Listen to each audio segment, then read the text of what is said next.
Leptospirosis is a disease that can affect virtually all mammals, including man. As such, it is called a zoonosis and is seen around the world. The disease can cause anywhere from a mild subclinical infection to death due to organ failure. It is caused by infection pathogenic species of Leptospira. From here on, we'll call the disease lepto for short. Leptospira are aerobic, gram-negative spirochete bacteria with a corkscrew appearance. Historically, there have been many classifications used, but genetic analysis now recognizes 21 species of leptospires, with 9 being pathogenic, 6 being intermediate in pathogenicity, and 6 non-pathogenic. Some of the common leptospiral pathogens of domestic animals now have different species names that include serovar, or surface antigen immunogenicity subtypes. But this classification is beyond the scope of what we want to talk about here. It's useful to know that the revised nomenclature is now reflected in the scientific literature, but not on vaccine and pharmaceutical labels. Serovar and serogroup names remain in common use and are often still used when discussing the identification and management of leptospirosis. Pathogenic leptospirosis can occur in all mammals, but some species are more resistant. It is most frequently seen in cattle, swine, dogs, and horses. Cats seem to be resistant to disease, but do show antibody titers against it after exposure. Leptospirosis can occur in wildlife, and concern exists that they are a zoonotic source of infection for domestic animals or people. Although lepto is found worldwide, one finds it more often in warm, moist climates, and as such, it is endemic in much of the tropics. In temperate regions, lepto is often seasonal, coinciding with periods of high rainfall. Within a region, often a specific serovar of lepto will dominate, being sustained within wildlife, domestic animal, and livestock maintenance hosts. In a maintenance host, one finds that many animals are infected, but with mild, acute signs, and infection persisting in the urinary and genital tracts. This explains how the spirochete is then passed into water sources. The importance of understanding pathogenic serovars of lepto is demonstrated by the fact that dogs are the maintenance host for Leptospira interrogans, Serovar canicola. Vaccination has reduced the incidence of serovars canicola and icterohemorrhagiae. Today, it is likely that the serovars from wild animal maintenance hosts cause disease in dogs as incidental hosts.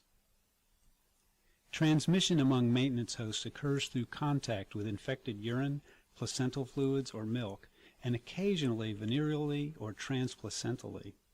Infection of incidental hosts occurs by indirect contact, most often through water contaminated with urine of maintenance hosts.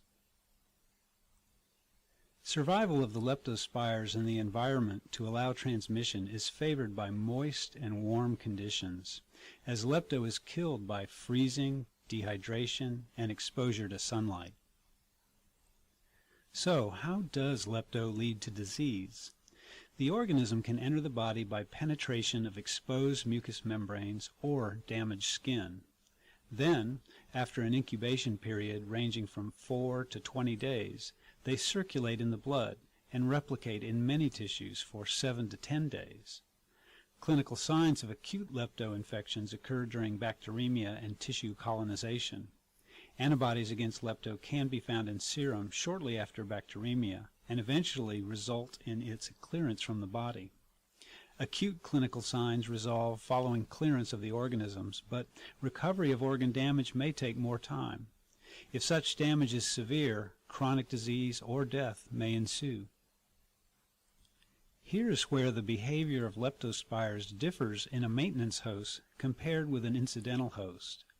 In an incidental host, leptospires remain in the renal tubules for a short period and are shed in urine usually no longer than several weeks.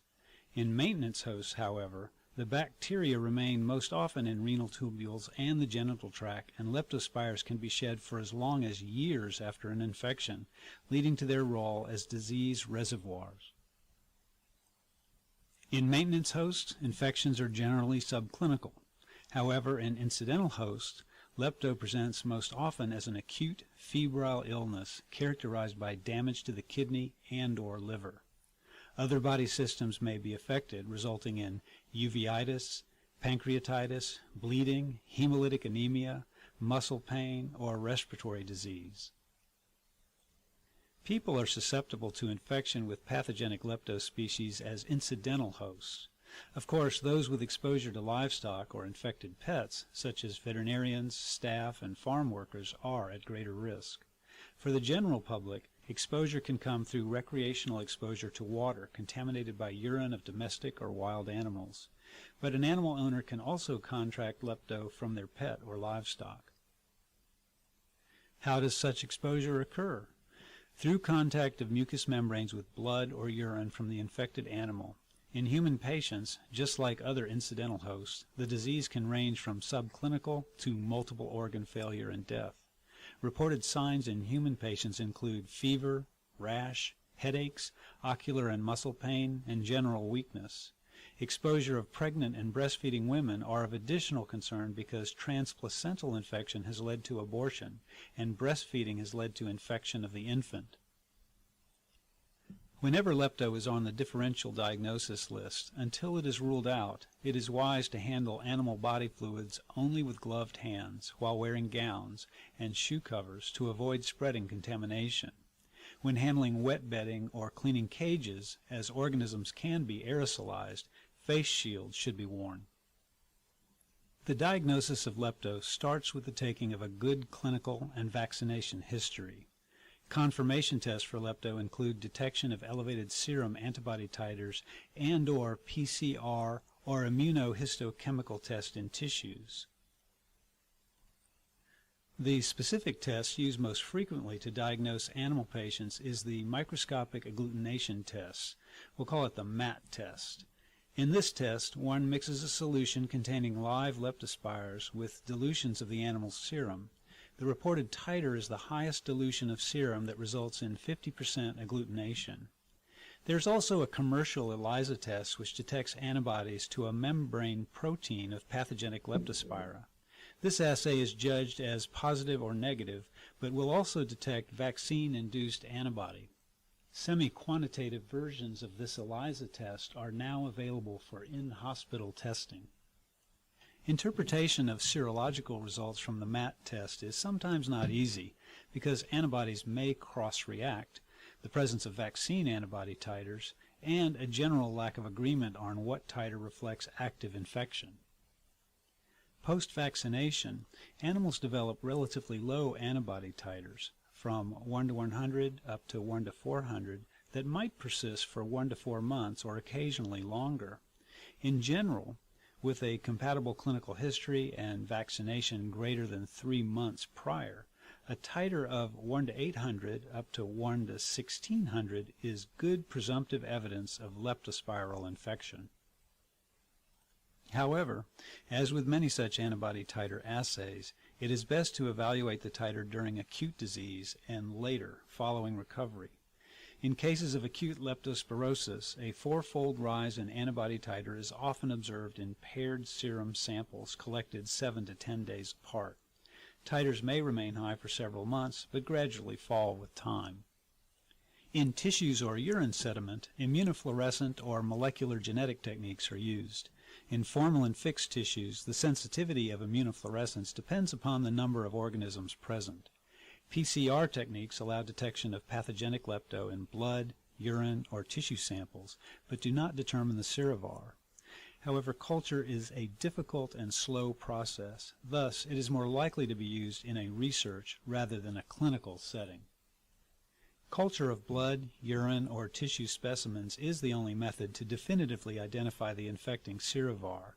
Blood can be culture or PCR positive early in the disease course, whereas urine is more likely to be positive 7 to 10 days after clinical signs arrive.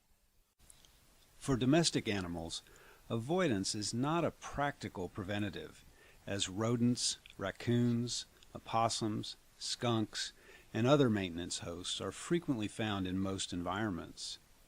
Vaccination with polyvalent inactivated vaccines is the ideal preventative. Vaccines exist for dogs, cats, cattle, and horses. For humans, avoidance of likely contaminated water sources is the ideal goal. Antimicrobial treatment of leptospirosis varies somewhat between species. In the dog, a 2-week course of doxycycline is preferred, but for animals not tolerating it, penicillin can initially be used. Doxycycline should eventually be used to eliminate the renal carrier phase. In horses, in addition to tetracyclines and penicillin, enrofloxacin and aminoglycosides have been used. In ruminants and swine, tetracycline, oxytetracycline, penicillin, ceftiofur, tilmacocin, or duloxethromycin have been used. To remove the renal carrier state, oxytetracycline is recommended.